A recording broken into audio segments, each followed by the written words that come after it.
Hello everyone, my name is Akal, and I am a somatic therapist as well as an astrological counselor. If you'd like to find out a little more about the work I do, you can check out my website, which is posted down below the video. Also down below the video is vaultoftheheavens.com, which is a website you can go to find out your specific nakshatras. So when you're looking at your nakshatras, you want to look at probably the sun, the moon, and the ascendant as being the most important, with the moon specifically as being the most important. So what I'm going to talk about today is I'm going to talk about Magha Nakshatra. This particular nakshatra, how I'm going to approach it, like I've done the other ones in this series of videos I'm doing, is I'm looking at how the planetary energies intertwine. So, I have a hard time personally with remembering like characteristics and attributes and things like that. However, if you can understand the basic archetypes that are associated with these different astrological placements, you don't really need to know that, Libra is like this, or Leo is like that, or Pisces is like this or that, whatever. Which all you really need to know is the planet that governs it. Once you understand the planet that governs it, you and again, these archetypes are very consistent. You can start to kind of layer things. So looking at Magha Nakshatra, first thing I want to do is because literally this whole nakshatra is really based on the gunas. All the nakshatras are really based on the gunas in a lot of ways, because they're showing us the fundamental energies, the fundamental energies that are in all creation, in how they're emphasized in a particular way. And in this particular case, they're emphasized as such. On a basic level, on a deep unconscious level, Magha is represented by Tamas. Tamasic energy is about density. It's about the material plane. So just keep that in mind. It's about density in the material plane. Rajasic energy on the second and the tertiary levels. Now, Rajasic energy is basically positive. It's positive energy, and I don't mean good. I mean flow. I mean action and activity. It can be good, but as you know, positive, proactive energy,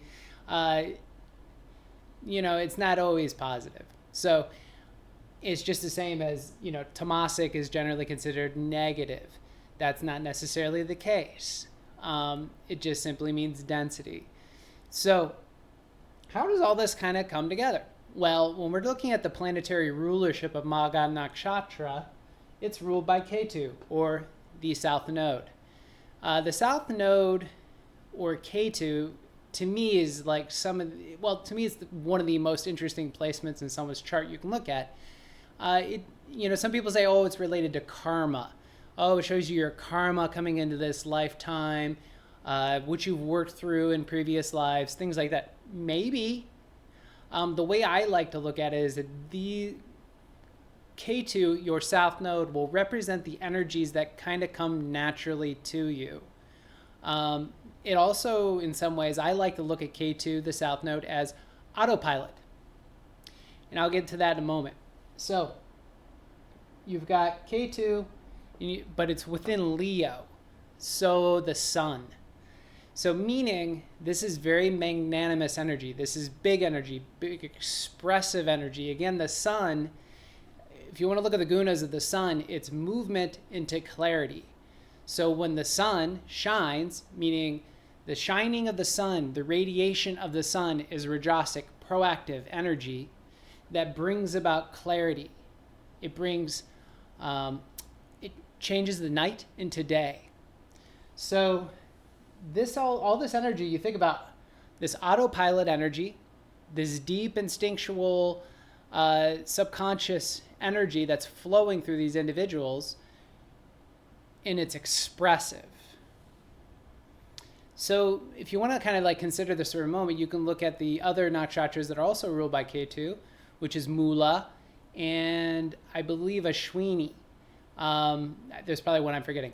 But the thing about those energies is, again, there's an automatic nature to them.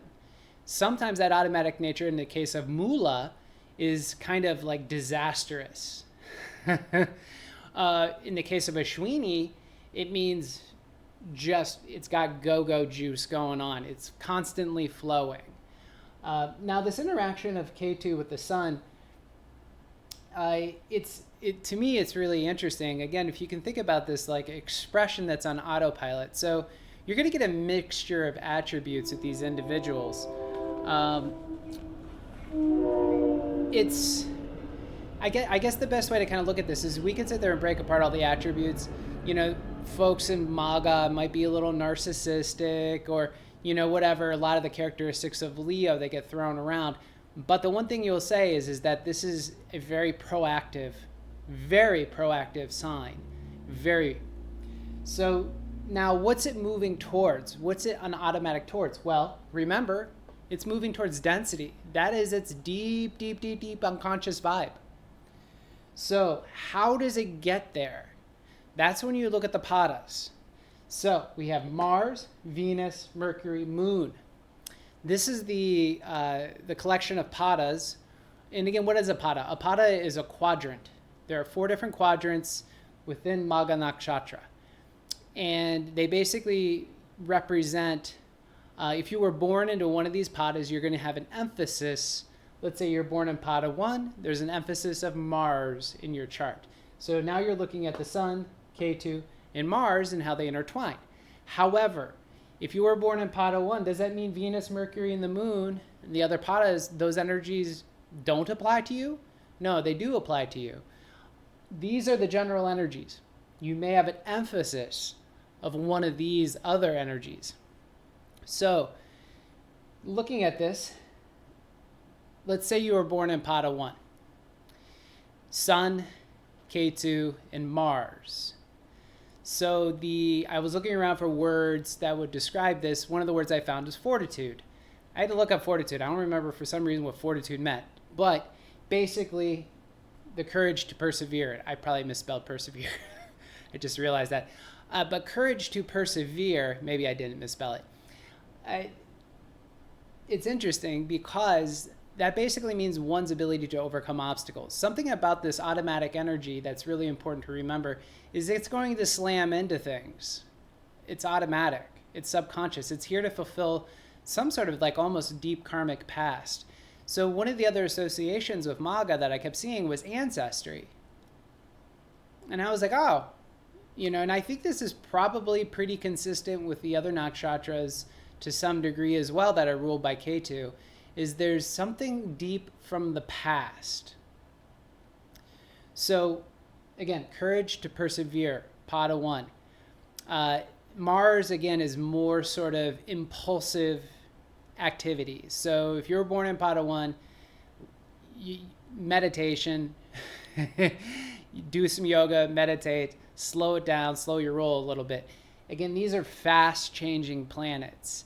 So Magha is meant to evolve in a very quick way. Now, let's say, this was Jupiter, Saturn, Saturn, Jupiter, then the evolution would be much slower in some regards, meaning you would have to look over the course of one's life path to really see how those energies are happening. Now, in the short term, you can witness all these happening within Magha Nakshatra. So now Venus, pada 2, ambition was the word that I found. I kept thinking, why ambition? Well, first off, it's sun. Again, proactive energy. It's moving towards something. So what does Venus give this person? Venus is always associated, and again, this is Taurus Venus, not Libra Venus, Taurus Venus. So it's material. It's luxury, pleasure, sensuality, these sorts of things. But think about density, think about material, think about, again, the sort of, what is Venus in a lot of ways? Venus in a lot of ways represents the sensory pathways. It represents the desires. I guess like the desires that we have. I desire that. So that would be why ambition is probably the most appropriate word. So let's say you're born in pada 3. Mercury, get my elbow out of the way. The word I saw was knowledge. You could say intellect. Again, Mercury, very quick, very mercurial. So if you're born in pada 3, it's actually kind of nice. I would say if you have an emphasis of Pada 3 here, is what it's going to do is it'll, even though it's very quick energy, it's also going to lend you a degree of discernment.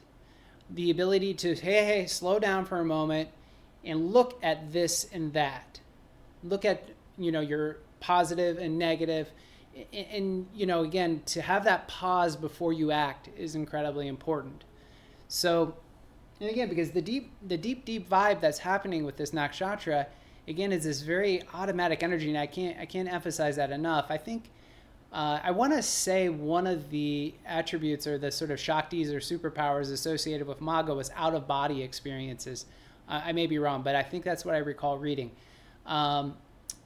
Out-of-body experiences happen when the ego or the personality has sort of let go. And the energy just simply flows, and automatically one would find themselves out of body. So again, it kind of makes sense in the sort of astral, spiritual, woo-woo realm, as well as in life, that this energy, again, it's almost like there's a destiny here. Magha, to me, is, I think we always see these terms like nobility and king and magnanimous with this particular nakshatra, but I like to think of the word destiny. Because to me, when I read about this nakshatra, it does feel like there's a destiny that's being fulfilled. And it's deep. It's coming from, again, like the past almost. So it's like a past lineage that's coming out and being expressed. Pada 4. So Pada 4 is ruled by the moon, and the word I saw was ritual. Why ritual?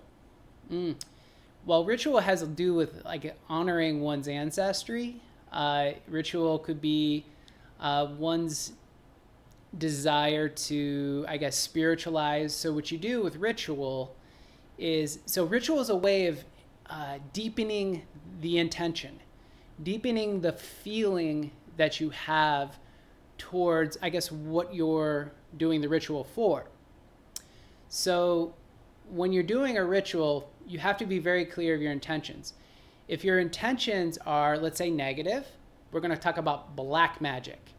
So Magha can be very negative, very black magic-y, possibly. Or it could be more white magic, meaning, it's here to operate in a more selfless manner. But black magic says, let's say we'll use the ritual for black magic purposes first. So ritual, if you are looking to gain power or control over another or a situation, I would consider that black magic.